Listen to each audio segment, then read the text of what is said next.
Minha esposa se formou, 1 ano depois, nos separamos. Se você é novo no canal e gosta de histórias, já inscreva-se, deixe seu like e ative as notificações. Ajude o canal a crescer. Meu nome é Miguel, tenho 25 anos, e hoje escrevo para colocar para fora uma história que achei que seria a base da minha vida adulta. Conheci a Daniela no ensino médio, nos últimos meses antes de cada um escolher o que faria. A gente estudava junto para as provas, dividia lanche no intervalo, e fazia planos que, vistos de longe, tinham a pureza de quem acredita que o futuro obedecerá ao nosso roteiro.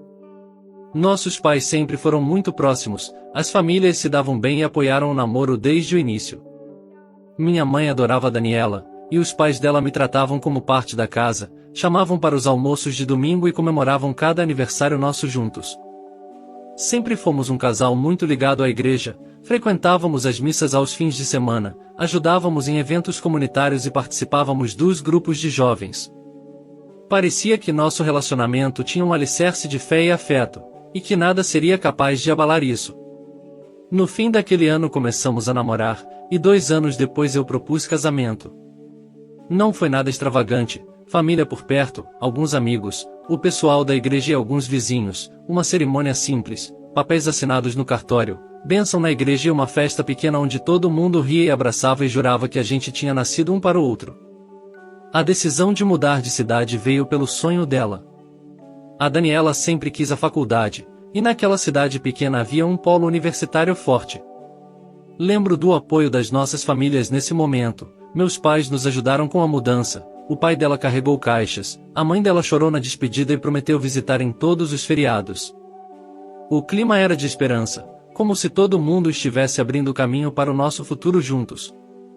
Aquela cidade pequena tinha ruas tranquilas, cheiro de pão fresco e o sino da igreja tocava todos os domingos, o que nos ajudou a criar uma rotina leve e familiar mesmo longe de casa. Eu tinha experiência em fábrica de móveis, já tinha trabalhado em serraria, marcenaria, montagem e acabamento, então, para mim, mudar e procurar serviço não era um salto no escuro.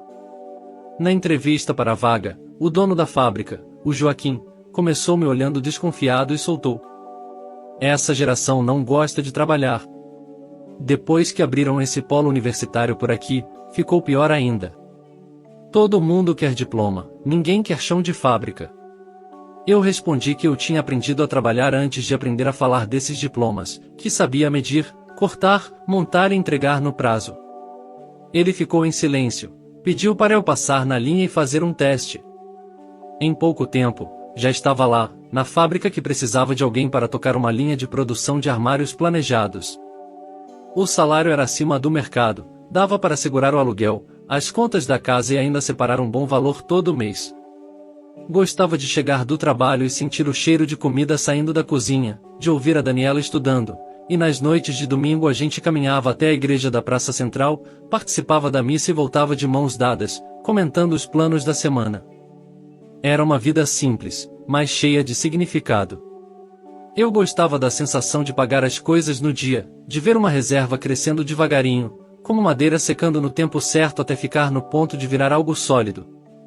A Daniela mergulhou no objetivo. No começo, era vestibular, depois pré-cálculos, estatística, teoria, trabalhos em grupo e uma agenda que parecia sempre cheia. Eu não me importei, de verdade. Sentia orgulho de ver alguém que eu amava seguir um plano com tanto foco. Foram muitas noites em claro estudando para as provas, livros e apostilas abertos por toda a mesa da sala, café passado às 10 da noite, e ela repetindo fórmulas e conceitos enquanto eu tentava ajudá-la como podia. Às vezes, eu acordava de madrugada e ainda via a luz do abajur acesa, ela debruçada sobre o caderno, escrevendo, apagando e tentando de novo. Aquilo me comovia, e eu passava a mão nos ombros dela, dizia para descansar um pouco, mas ela insistia que precisava aproveitar o ritmo. Ela fez os estágios obrigatórios, passou noites revisando planilhas e normas, comprou aquela calculadora HP que ela chamava de sonho antigo. Eu ria quando ela dizia que era o brinquedo favorito e pensava que, se o mundo dela florescia ali, meu papel era garantir que nada faltasse do lado de cá. Quando ela se formou em contabilidade, no final do ano passado, eu fiquei emocionado. A colação foi um daqueles dias que grudam na memória. Ela, de beca, olhos brilhando, agradecendo, e eu aplaudindo como se fosse a única pessoa no auditório. Nossos pais vieram para a formatura, ficaram em casa conosco, e mesmo com o aperto foi um fim de semana inesquecível. Meus pais dormiram no sofá e os dela num colchão improvisado no chão do quarto, mas ninguém se importou. O apartamento era grande o bastante para caber todos, e de algum modo, aquela bagunça fez tudo parecer ainda mais acolhedor. Passamos as noites conversando, rindo, lembrando do início do namoro e de toda a caminhada até ali. A festa depois da formatura foi na semana seguinte na casa dos pais da Daniela, com comida farta, música baixa e todo mundo contando histórias dela na faculdade. Foi uma celebração simples, mas carregada de orgulho e emoção.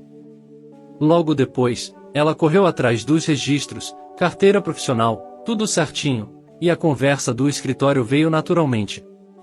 Eu tinha alguma poupança, e propus, vamos alugar uma sala e montar tudo. Fui atrás do ponto, fechamos contrato, comprei mesa, cadeiras, armários, que por trabalhar em uma fábrica consegui bem mais barato, mas também comprei computador, impressora, papel, etiqueta de arquivo, até plantas para dar vida ao lugar. Eu queria que o primeiro cliente dela entrasse e percebesse competência antes mesmo de ouvir o bom dia. No início, deu muito certo. Ela tinha postura, estudou, buscou cursos de atualização, e a divulgação entre os vizinhos fez efeito. Conquistou umas empresas grandes da região, em pouco tempo o nome dela estava circulando por corredores onde eu jamais tinha pisado. E foi aí que a rotina mudou. A Daniela passou a sair de casa antes das 7 da manhã e muitas vezes voltava depois das 8 da noite. Falava das reuniões, dos eventos, consultoria, networking, fechamento de mês, auditoria, entrega de obrigações. Eu depois do trabalho preparava o jantar, deixava a comida no forno, lavava a louça, dobrava roupas, e esperava. Eu dizia para mim mesmo, é a fase difícil da virada, depois estabiliza. Acontece que não estabilizou. As pessoas em volta dela também mudaram o ritmo da nossa vida. Eram colegas de faculdade, empresários, gente de grupos que organizavam cafés da manhã de negócios, almoços estratégicos, confraternizações em horários que para mim eram de trabalho. Eu quase não participava. Não era por falta de convite declarado, era por linguagem. Eu me sentia deslocado, como quem entra numa sala onde todo mundo já ensaia a mesma música há meses e você nem sabe qual é a partitura. Com o tempo, a Daniela começou a mudar a rotina até nas pequenas coisas. Parou de jantar em casa, dizia que o horário não batia ou que tinha sido convidada para comer algo rápido depois das reuniões. Às vezes eu preparava a mesa, deixava tudo pronto, e recebia mensagem dizendo que já tinha jantado. Outras vezes, ela chegava tarde, cansada, com o olhar distante. Dizia que era só o trabalho, que precisava aproveitar as oportunidades, mas a frequência com que as refeições fora de casa se tornaram regra foi aumentando, e a presença dela diminuindo. Aos poucos, percebi que a Daniela parecia mais em casa nesses encontros do que na nossa casa de fato. Uma diferença sutil no começo, ela contava novidades sobre clientes e metas com um brilho que já não aparecia quando falávamos de nós dois. Eu demorei, talvez por teimosia, talvez por fé. Guardava o dinheiro, pensava no terreno, na casa com quintal grande, nos 2 filhos que sempre falávamos, um menino, uma menina, nomes escolhidos sem pressa, apenas como quem exercita a esperança. Até que um sábado de manhã eu sentei com ela na mesa da cozinha, com café passado na hora, e falei do que estava me apertando o peito. Disse que sentia falta dela, que nossos horários não se encontravam, que eu queria saber se ainda caminharíamos para a família que combinamos, para a casa que planejamos. Ela me ouviu sem interromper. Quando respondeu, foram poucas palavras, mas cada uma cortou como se a frase tivesse sido polida por semanas. Miguel, eu não consigo mais me ver nesse futuro. Eu tenho meu escritório, meus planos, e não quero voltar para essa ideia de vida que a gente traçou. Eu mereço alguém melhor, alguém que caiba nesse mundo novo. Você é um bom homem, mas continua sendo um carpinteiro. Sei que todo mundo aqui já ouviu histórias assim, mas não achei que fosse acontecer comigo.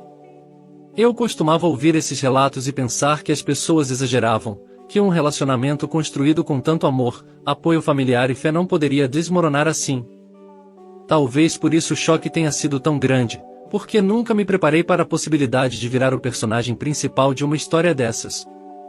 Eu lembro exatamente do silêncio depois disso, o barulho do relógio da parede, o cheiro de café que já não era convite, era testemunha.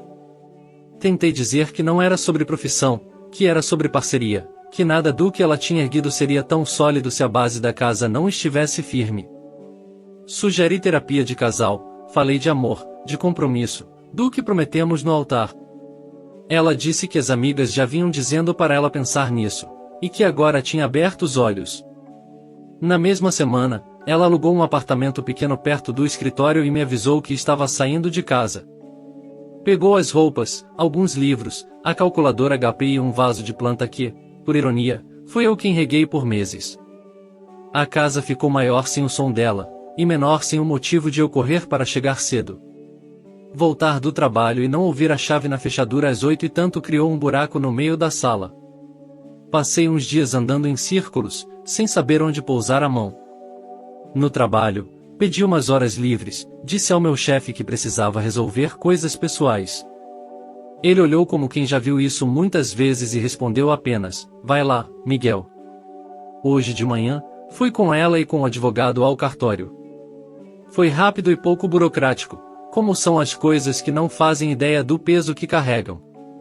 O funcionário leu cláusulas, fez algumas perguntas, a caneta riscou linhas, ela assinou antes de mim. Eu segurei a caneta por alguns segundos a mais do que o necessário, como se atrasar a última assinatura tivesse poder de reverter uma maré. Não tinha. Saímos, ela disse, nos vemos por aí, sem maldade, sem calor, só como quem entrega um documento e segue para a próxima reunião. Eu caminhei devagar até em casa, olhei para os prédios, para as pessoas carregando suas compras, e pensei que em algumas ruas a vida continua tão indiferente que dói. Voltei para casa e abri o armário. As prateleiras tinham buracos de ausência. A cama parecia grande demais. A cozinha, organizada demais. Sentei no sofá e reparei no detalhe mais bobo. O copo preferido dela, um daqueles com medida de xícaras, estava na pia, limpo, boca para baixo. Virei e deixei de pé. É absurdo, mas foi a minha forma de aceitar que as coisas não voltariam para o lugar como antes. Mandei mensagem para minha mãe dizendo que estava tudo resolvido por aqui, sem entrar em detalhes.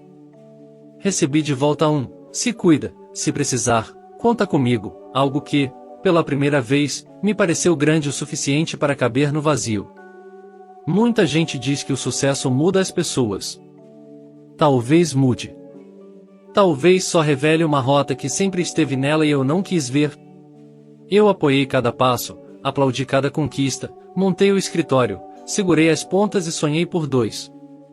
E quando chegou a hora de dividirmos a colheita, ela preferiu plantar sozinha em outra terra. Não existe vilão claro quando se ama de verdade, mas existe a dor de ficar para trás no dia em que o mapa muda. Eu ainda não sei como desenhar meu próximo mapa.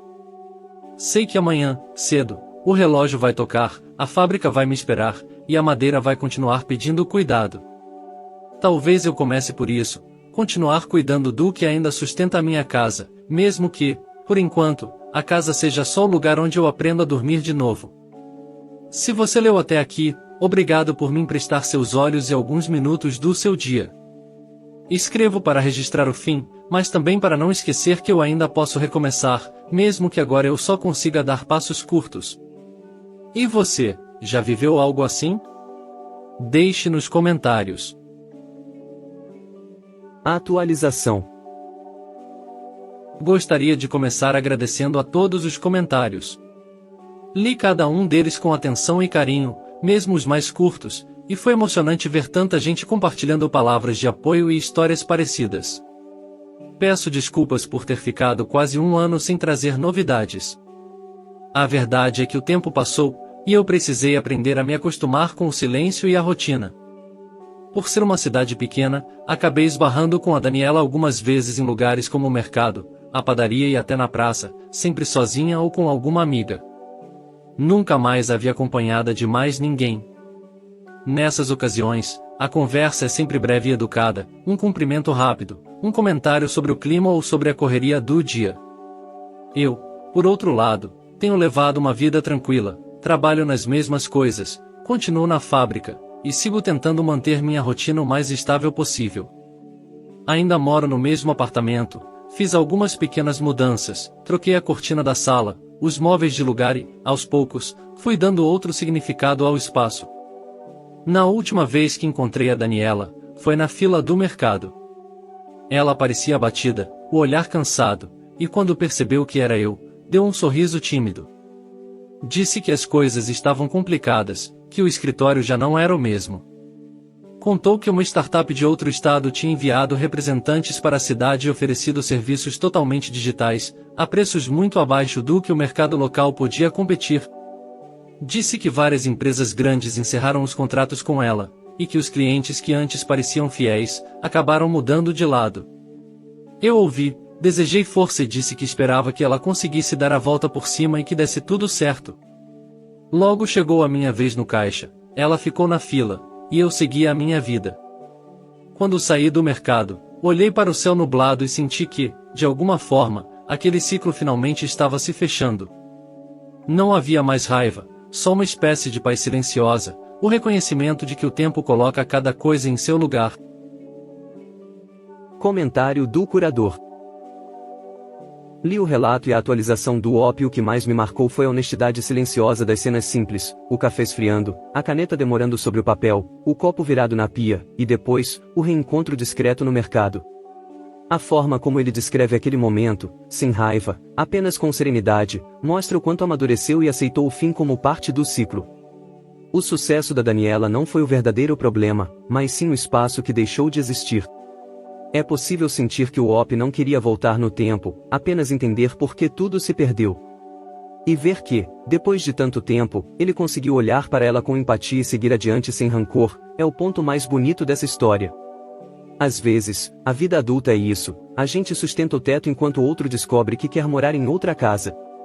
Dói, mas também é o primeiro parágrafo de um recomeço, e agora, o OP parece finalmente pronto para escrever o dele com calma, talvez cercado por novos móveis, novos horários, quem sabe, um novo silêncio que não machuca.